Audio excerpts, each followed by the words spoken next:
Ne abi? 18.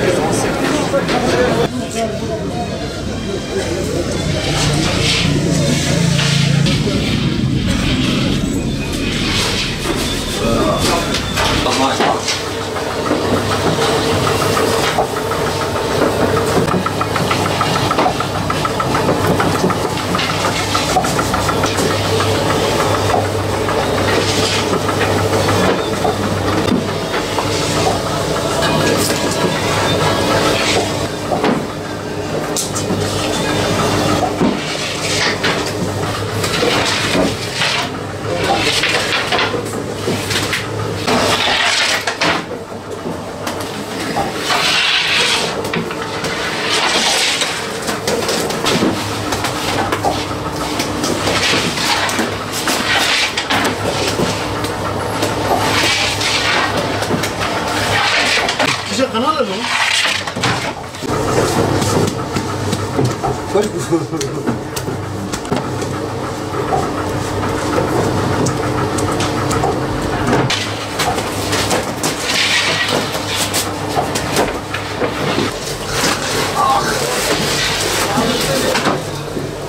mı? Zaten 28 senedir ustayım.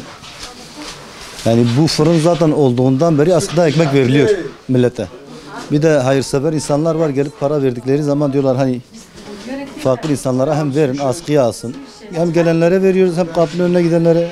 Ayrıyeten bazıları var mesela utanıyor. Gelip ekmeğini alıp direkt gidiyor mesela. Bu tür insanlar da var. Bazı fakir aileler de var, onların evine de götürüyoruz. Güzel bir gelenektir yani, Ramazan ayındayız. Yani önemli olan Ramazan ayı tek değil yani, normal günlerde de insan birbirine yardım etse daha iyidir yani. Tabii Ramazan ayında daha da çok artıyor, 2'ye katlanıyor. Ya örneğin mesela normal günlerde 304 tane versen şimdi an 600-700 tane veriyorsun. Askıda ekmek mesela fakirlere. Hem seviniyorlar hem dua ediyorlar, hayır dualarını alıyorlar. Yani iyi, güzel bir gelenektir ha. Önemli olan bu tek ekmekte değil yani, bütün şeylerde de millete yardımcı olsalar iyidir fakir insanlara.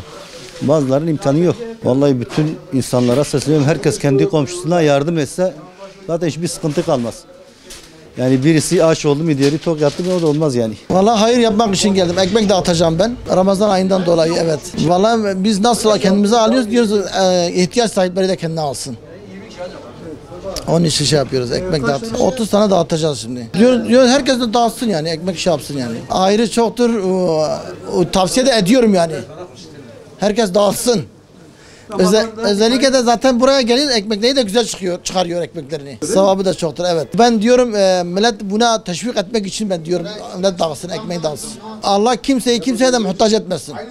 Yani biz dağıtıyorum da istemeyerek dağıtıyorum çünkü yazıktır da yani. Şimdi diyorsun bir ekmeğe muhtaç kalmış yani, o da yazıktır.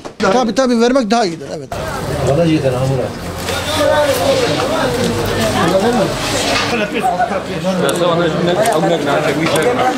Ya